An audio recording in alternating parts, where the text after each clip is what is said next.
Good morning, sophomores. Today we are going to be looking at, looking back at two parts of our research log that we really briefly went over last week. So last week you guys learned a little bit about all the different components of the research log that we're going to be using for the background. And today we're going to go over a little bit more in depth how to use the research question section as well as the key terms section. So if you remember, this is what your research log looks like. You've got your task section, which is kind of the first part where you will start every day.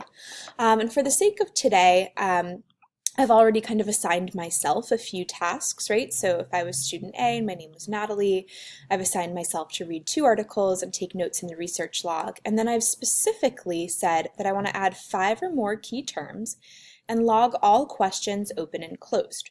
Okay, so that means that I'm going to need to learn how to use the key term section and the question section. Okay, so if we remember, you might need to scroll for a little while in order to find that, especially because you'll have all of your filled out graphic organizers at this point. Okay, so I'll just kind of keep going until I get here, right? And it says directions. As you gather background information about your topic, record relevant and high frequency terms and provide the definition of terms. Then identify whether this term is related to the US, to your foreign country, or to both. Tomorrow's class will learn a little bit more about the foreign country option, but for now you'll just want to be thinking about, so you read an article or watch a video, does it seem to address just the United States, or is this also something that is addressing other countries? Okay. Now, for the sake of this model, okay, we're looking at the concept of parental leave. Now, what that means, right, and it kind of talks about it here, it says unpaid parental leave, employee does not receive any payment, but an employer holds the employee's job during the leave. Okay, then it says this is something that goes with both the United States and foreign countries. Next, it defines the term national leave policy. America has no national leave policy. Individual states like California have their own policies. Okay, and then it says this is something that's pertaining directly to the US.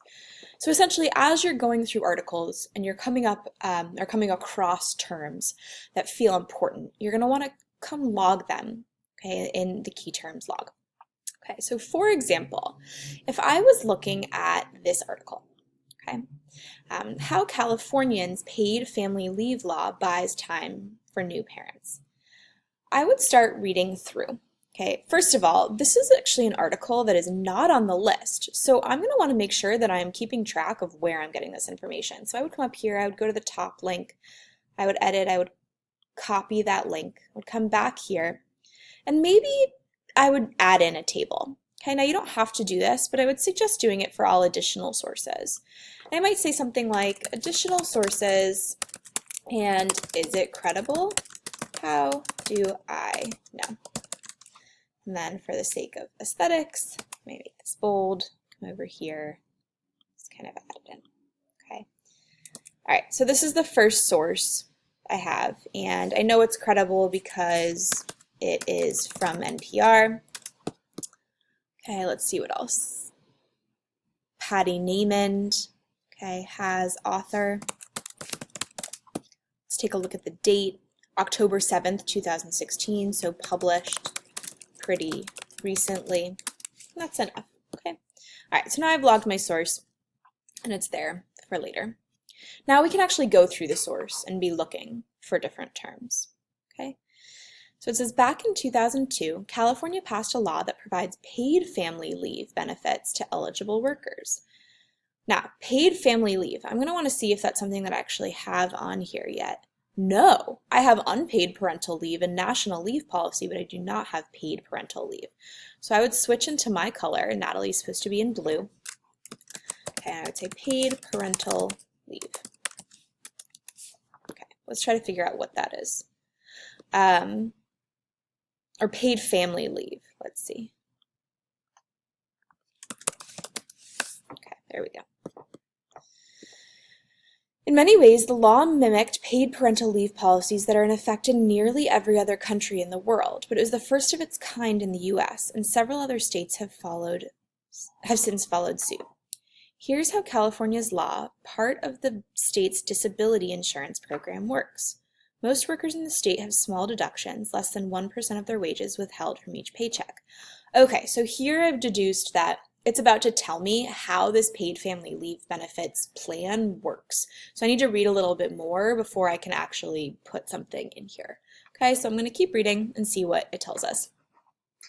The program works sort of like the federal Social Security system, creating a pool of money employees can draw from if and when they need to take time off work to care for a seriously ill relative or when they have a new baby.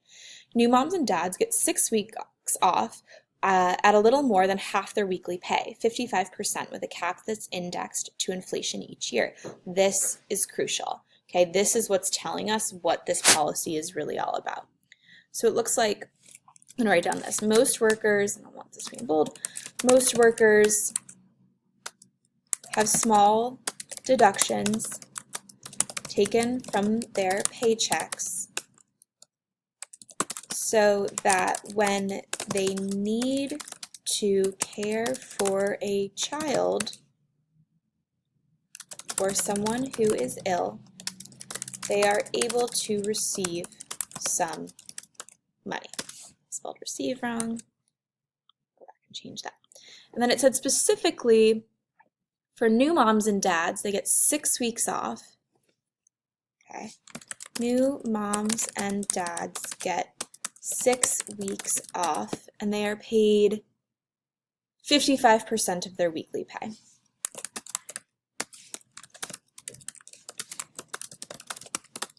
Okay, so that specifically is a United States policy, so I'm going to X that it's a US policy. Okay. Now, maybe a question that I have at this time, and maybe it'll be answered later in the article, but a question I have, and so I would scroll down to my questions list, right? Again, I would want to make sure that I'm typing in blue. But a question that I might have is, can a new mom or dad take longer than 6 weeks of time off to be with their newborn without fear of losing their job? Okay. Right, so this is a question that I'm really curious about. So 6 weeks with a newborn, that is not a lot of time, right? And so we're going to want to understand if a mom feels that that's an unethical thing and that she's going to need more time with her child, or a dad feels that he's going to need more time with his child, are they allowed to do that without fear of being fired? Maybe they won't get paid, but would they be able to stay with their child? And so this is something that I might think about as I read through the rest of this article and see if that's something that it answers. And if it doesn't, then I might try to go find a source specifically on that. Now, the second part of the research log asks you how you're going to use this research question, but you will note that it says complete this section after conducting initial research. So you actually cannot figure this out yet, so you will just leave it blank, okay? So all you need to do is while you are reading through your articles and kind of collecting key terms, right, in the key terms log, you're going to want to jot down all of the questions that you have and make sure, okay, that you're keeping a running track of them so that you can understand your thought progression. Okay, at this point, you're going to want to go back to Google Classroom and take the brief survey, okay, on how you will be looking for key terms, recording key terms, and identifying research questions. Okay, feel free to go back to this video at any point in time during that to make sure that you understand.